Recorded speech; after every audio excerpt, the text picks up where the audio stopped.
একই রকম প্রভাব, একই রকম আফটার ইফেক্ট পাওয়ার জন্য আস্তে আস্তে মাদকের বা সাবস্টেন্সের ডোজটা বাড়াতে হয়। একজন মাদকাসক্তিতে আক্রান্ত ব্যক্তির সবার আগে তার স্লিপ সাইকেলটা পুরোপুরি উল্টে যায়। সার্টেন পার্সোনালিটি টাইপ বা ব্যক্তিত্বের ধরন, এটার সাথেও মাদকাসক্তিতে জড়িয়ে পড়ার একটা সম্পর্ক দেখা যায়। আসসালামু আলাইকুম।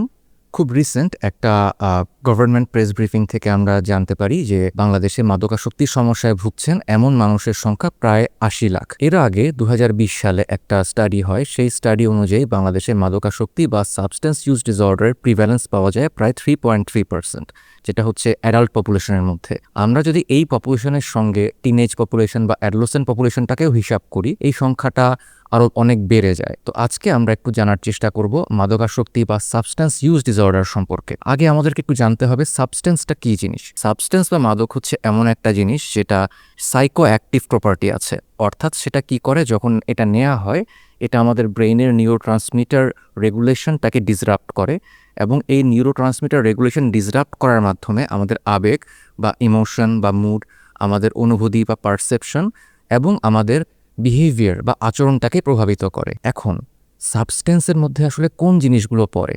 সাইকিয়াট্রিতে আমরা যে ডায়াগনস্টিক টুলটা অনুসরণ করি সেটা হচ্ছে DSM-5। এটা অনুযায়ী মাদক বা সাবস্টেন্সকে বেশ কয়েকটা ভাগে ভাগ করা হয়। যেমন প্রথমে থাকে অ্যালকোহল বা মদ জাতীয় পদার্থগুলো, সেকেন্ড যেটা হচ্ছে সিডেটিভ হিপনোটিক্স বা বেনজোডায়াজপিন জাতীয় ড্রাগসগুলো, যেটা প্রেসক্রিপশনের বাইরে ব্যবহার করা হয়। তারপরে থাকে ক্যানাবিস বা গাঁজা, এটার বিভিন্ন রকম ভ্যারিয়েশন হতে পারে, যেমন স্টিক, জয়েন্ট, হ্যাশ ব্রাউনি ইত্যাদি। তারপর ক্যাফেইনকে সাবস্টেন্স হিসেবে ধরা হয়। তারপর ইনহেলেন্ট, অর্থাৎ নিঃশ্বাসের মাধ্যমে যে জিনিসগুলো গ্রহণ করা হয়। বাংলাদেশে ইনহেলেন্টগুলোর মধ্যে সবচেয়ে বেশি চলে হচ্ছে গাম বা আঠা শোকা, যেটার স্ট্রিট নেম হচ্ছে ডান্ডি। এছাড়া সাবস্টেন্সের মধ্যে ধরা হয় যেটাকে বলা হয় হচ্ছে স্টিমুলেন্ট, অর্থাৎ যেটা আমাদেরকে অনেক বেশি স্টিমুলেট করে। এই জিনিসগুলোর মধ্যে পড়ে হচ্ছে ইয়াবা, অ্যামফেটামিন, আইস ইত্যাদি। এছাড়া হ্যালুসিনোজেন একটা সাবস্টেন্সের ধরন, এর মধ্যে থাকে যেমন PCP, ম্যাজিক মাশরুম, LSD ইত্যাদি। এই হ্যালুসিনোজেনগুলো কী করে, এটা যখন নেওয়া হয় এটা আমাদের পারসেপশন অর্থাৎ অনুভূতিগুলোকে প্রভাবিত করে।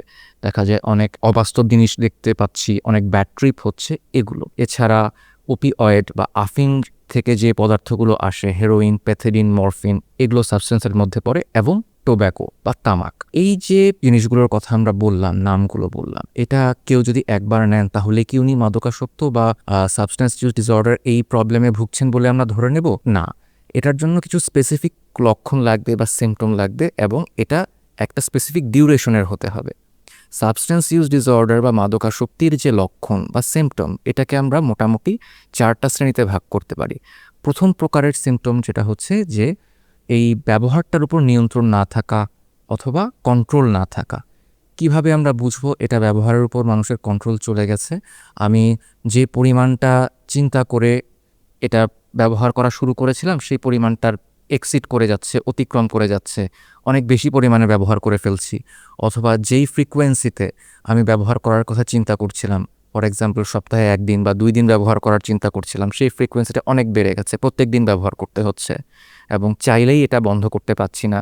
যখন বন্ধ করার চেষ্টা করছি আবার ফিরে আসছি, অথবা যখন বন্ধ করতে যাচ্ছি তখন একটা ইন্টেন্স ক্রেভিং বা তাড়না অনুভূত হচ্ছে, যেটাকে অনেক সময় পেশেন্টরা বলে থাকেন যে একটা বেড়া উঠছে বা প্যারা উঠছে এটা খাওয়ার জন্য। নেক্সট যেই সিমটমের টাইপটা সেটা হচ্ছে এই মাদক ব্যবহারের পিছনে অনেক বেশি পরিমাণ সময় খরচ হবে। এই সময়টা কোথায় খরচ হবে? মাদক জোগাড় করতে, অথবা এটা সেবন করতে, অথবা সেবন করার পর এটার যে আফটার ইফেক্ট থাকে সেটা থেকে রিকভার করতে। এই 3টা কাজে অনেক বেশি সময় ব্যয় হয়ে যাবে। এই যে অনেক সময় এখানে ব্যয় হয়ে যাচ্ছে, এটার কারণে সামাজিক, পারিবারিক, পেশাগত এসব দায়িত্ব পালনে আমরা অক্ষম হয়ে যাচ্ছি। এটার কারণে আমরা পিছিয়ে পড়ছি। এর পরের যে সিমটম টাইপটা সেটা হচ্ছে হ্যাজার্ডাস ইউজ, বা যেটাকে বলা যায় ঝুঁকিপূর্ণ ব্যবহার। আমরা জানতে পারছি যে এটা আমাদের পরিবেশের জন্য খারাপ, এটা আমাদের শরীরের জন্য খারাপ, এটার জন্য সামাজিক অনেক প্রবলেমে পড়ছি, তারপরও এটাকে বন্ধ করতে পারছি না, প্রায় ওভারডোজ হয়ে যাচ্ছে, অথবা ঝুঁকিপূর্ণ ইউজ হচ্ছে, যেমন শিরাপথে ব্যবহার করছি, এরকম। ফাইনালি এটার কিছু ফার্মাসিউটিক্যাল প্রপার্টি আমরা দেখতে পাই, যেমন হচ্ছে উইথড্রয়াল সিমটম এবং টলারেন্স। উইথড্রয়াল সিমটমটা কি?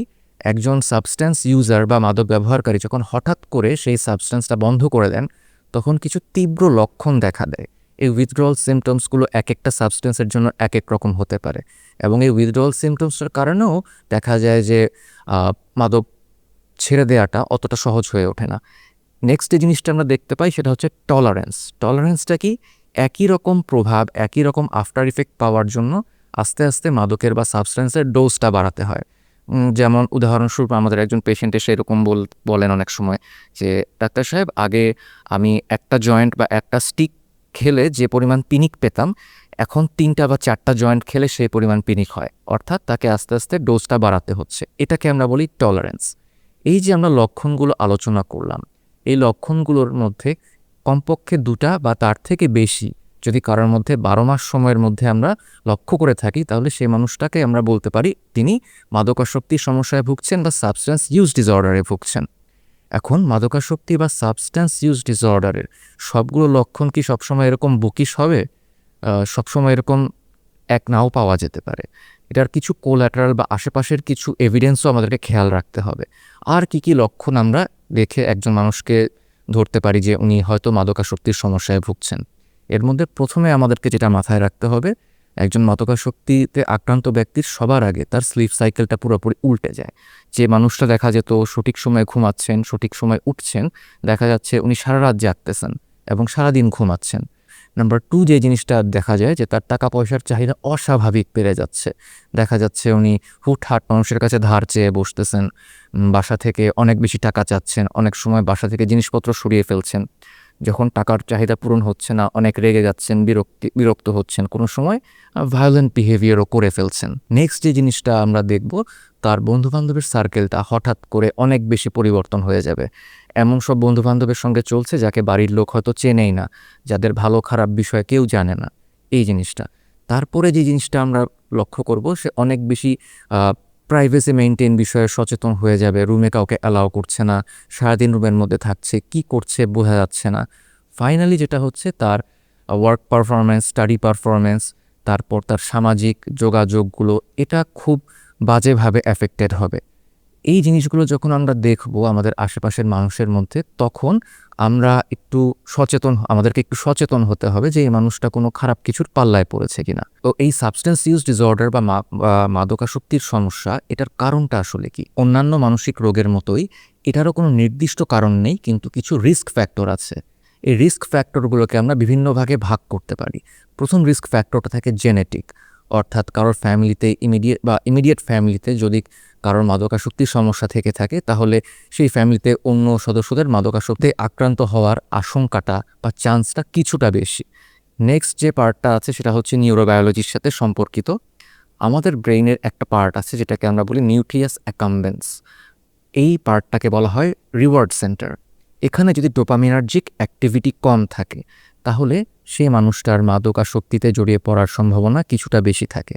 নেক্সট যে পার্টটা আমাদেরকে জানতে হবে সেটা হচ্ছে খুবই ইম্পর্ট্যান্ট, মেন্টাল ইলনেস বা মানসিক সমস্যা।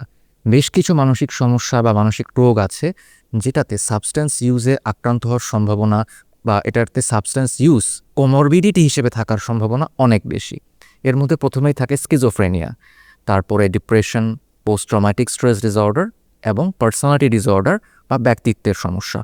এই সমস্যাতে যারা ভোগেন তাদের মধ্যে কোমরবিডিটি হিসেবে প্রায় আমরা সাবস্টেন্স ইউজ ডিসঅর্ডার এই সমস্যাটাও পেয়ে থাকি। তারপরে যে পার্টটা থাকে রিস্ক ফ্যাক্টর হিসেবে, সেটাকে আমরা বলতে পারি সাইকোসোশ্যাল রিস্ক ফ্যাক্টর। এর মধ্যে খুবই ইম্পর্ট্যান্ট হচ্ছে যাদের দীর্ঘমেয়াদী পারিবারিক অশান্তি বা ফ্যামিলিয়াল ডিসহারমোনি থাকে, সেই মানুষগুলোর মধ্যে সাবস্টেন্স ইউজে জড়িয়ে পড়ার প্রবণতা বেশি।